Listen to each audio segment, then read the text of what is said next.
Assalamualaikum warahmatullahi wabarakatuh. Shalom Om Swastiastu, Namo Buddhaya, salam kebajikan dan salam dalam negara kita semua. Perkenalkan, nama saya Rudiartono, NIM 23105133.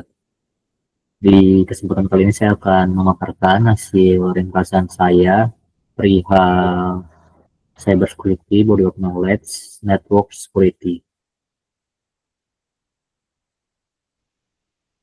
Di dunia yang serba digital saat ini, keamanan jaringan menjadi aspek penting dalam dunia digital. Karena internet kini menjadi fondasi dari berbagai layanan dan aplikasi di seluruh dunia.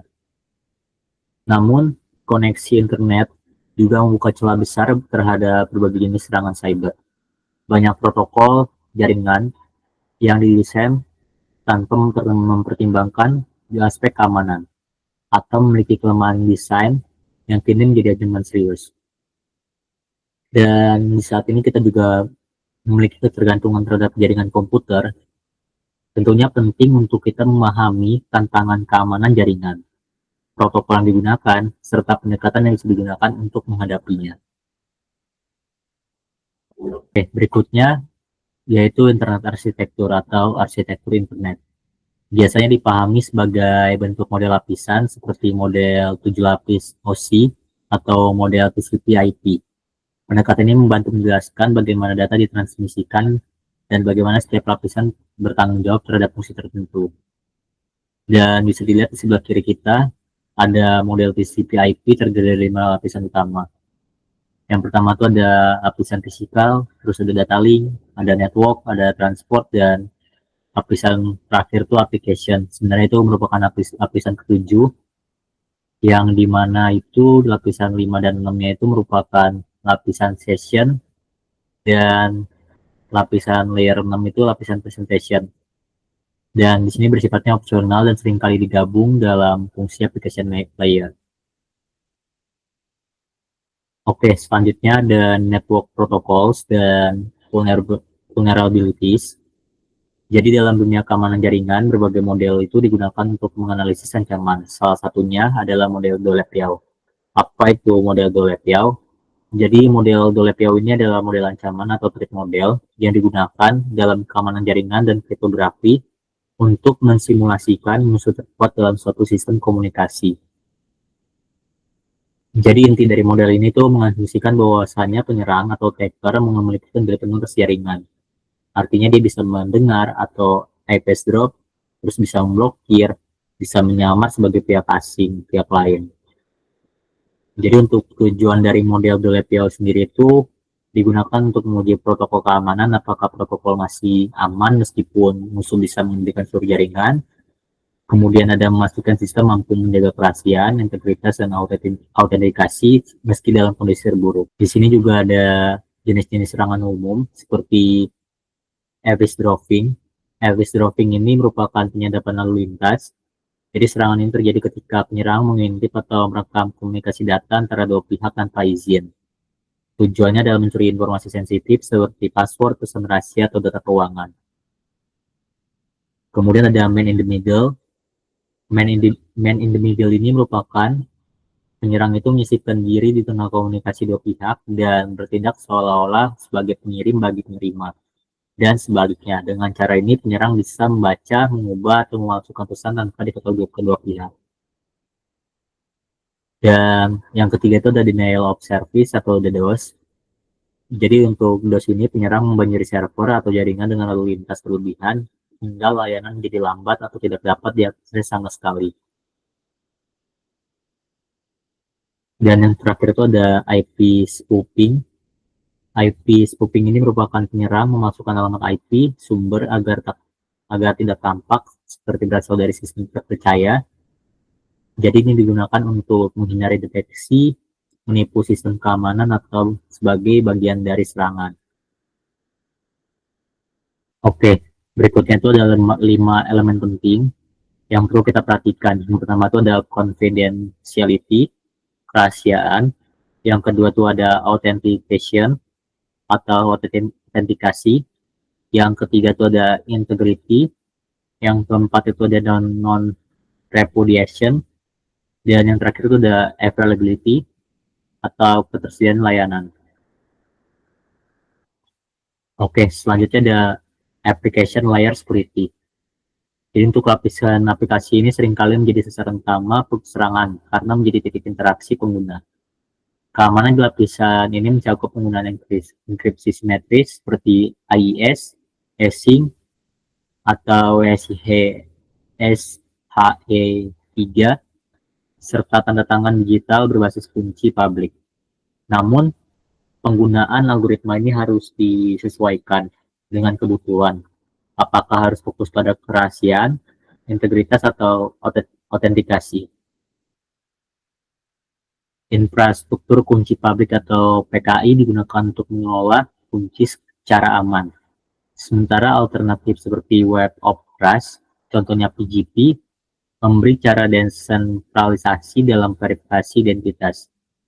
Beberapa protokol aplikasi tradisional seperti SMTP, DNS, HTTP, dan NTP memiliki kelemahan bawaan yang kini diatasi melalui ekstensi keamanan seperti SMTPS, SNIM, DNSSEC, HTTPS, dan autentikasi NTP.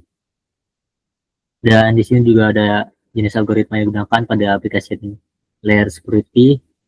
Yang tadi ada AES untuk enkripsi simetris, juga ada hashing untuk integritas dan hashing, SHA-3, dan ada RSA dan atau ECC untuk tanda tangan digital.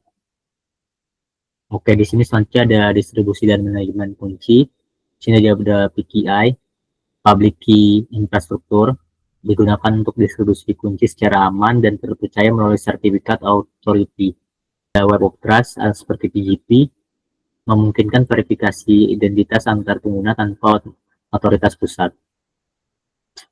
Yang terakhir juga ada keamanan protokol aplikasinya seperti yang tadi disebutkan di awal-awal application layer security. Ada SMTPS untuk agar email aman, SNIM untuk integritas dan autentikasi pesan, ada HTTPS untuk web, kemudian juga ada DNSSEC untuk memastikan keaslian jawaban DNS, dan yang terakhir itu ada NTP, autentikasi untuk waktu yang akurat dan aman. Oke, selanjutnya di sini ada transport layer security. Jadi untuk lapisan transport ini menyediakan dasar keamanan bagi banyak aplikasi melalui protokol seperti TLS, penerus dari SSL. Jadi untuk transport layer security ini juga memiliki 3 tahapan utama gitu. Yang pertama tuh ada handshake, pertukaran parameter dan sertifikat. Kemudian ada key derivation, di mana tuh di situ prosesnya untuk pembentukan kunci sesi. Dan di tahap terakhirnya itu ada data transfer, jadi pengiriman data yang sudah terenkripsi seperti yang terlihat di gambar. Oke, selanjutnya itu ada network layer security. Jadi meskipun keamanan aplikasi dan transport dapat melindungi data, mereka juga tidak cukup untuk melindungi jalur komunikasi dari serangan. Jadi oleh karena itu keamanan di lapisan jaringan seperti IPsec sangat penting. IPsec memberikan kerahasiaan, keutuhan, autentikasi, dan perlindungan terhadap serangan pengulangan. Mode tunneling IPsec melindungi elemen IP dengan mengenkripsi seluruh paket, sedangkan mode transport hanya mengenkripsi bagian tertentu. Jadi IPsec juga mendukung berbagai format keamanan seperti ESP dan AH, serta menggunakan protokol IKE-v2 untuk pertukaran kunci. Dan format IPsec sendiri itu IPsec mendukung 2 mode utama. Yang pertama tuh transport mode, jadi dia itu mengenkripsi hanya isi data atau payload. Kemudian yang kedua itu tunnel mode, mengenkripsi seluruh paket termasuk header IP. Jadi itu untuk ideal untuk VPN. Dan di sini juga ada protokol pendukung keamanannya. Tadi ada IPsec, ada IKE-v2, terus ada BGP-sec, ada IPv6 plus CGA. Oke, selanjutnya ada link layer security. Jadi lapisan link ini tuh menyangkut komunikasi antara perangkat jaringan langsung, dan keamanan di sini tuh biasanya dilakukan pada autentikasi perangkat serta perlindungan terhadap manipulasi data. Jadi pada IEEE 8021X itu menyediakan autentikasi berbasis port, di mana perangkat harus terlebih dahulu diautentikasi oleh access point atau switch. sebelum diizinkan untuk mengakses jaringan. Protokol EAP digunakan sebagai metode autentikasi termasuk versi transkripsi seperti EAP, TLS. Dan untuk serangan umum di Ethernet LAN mencakup poisoning switch, smoothing MAC, dan ARP smoothing yang semuanya dapat mengarah pada penyadapan atau DDoS. Di lingkungan VLAN, serangan VLAN hopping memungkinkan penyerang menyusupi traffic antara VLAN. Untuk mencegah serangan-serangan ini dibutuhkan konfigurasi yang tepat dan mekanisme validasi yang lama. Masuk ke bagian wireless LAN security. Jadi untuk wireless LAN security ini tuh keamanan jaringan kabel itu mengalami banyak evolusi. Web protokol awal memiliki banyak kelemahan karena penggunaan 4 pendek dan algoritma RC4 yang rentan.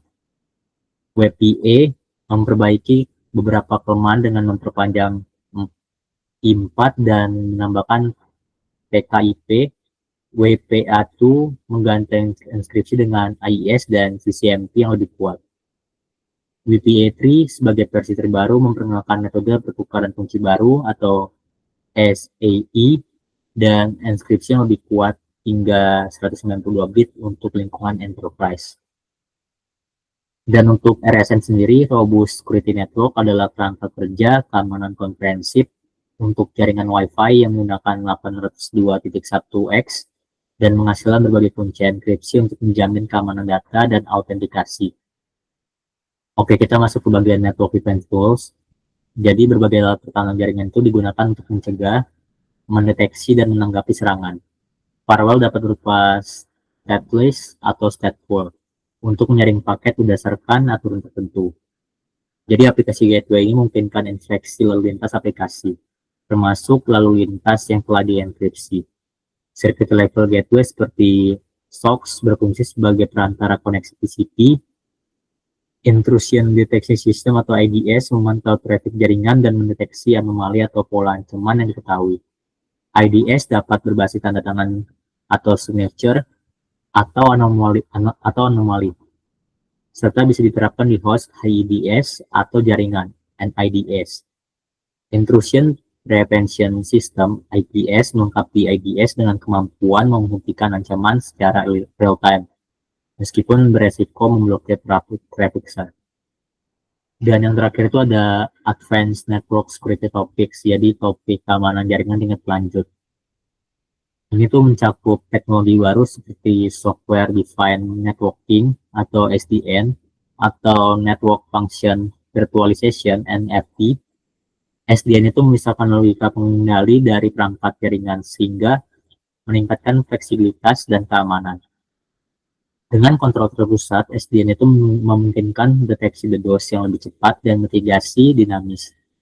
Untuk NFV atau Network Function Virtualization memungkinkan deployment, firewall, dan alat keamanan lain secara virtual. Namun juga memperluas permukaan serangan karena setiap PNF dapat disalahgunakan. Dalam konteks IoT, tantangan muncul karena keterbatasan perangkat dalam menjalankan protokol keamanan kompleks. TLS dan DTLS menjadi solusi utama, namun keterbatasan daya dan skalabilitas menjadi masalah besar. Sekian pemaparan ringkasan Cyber Security Body of Knowledge, Network Security dari saya.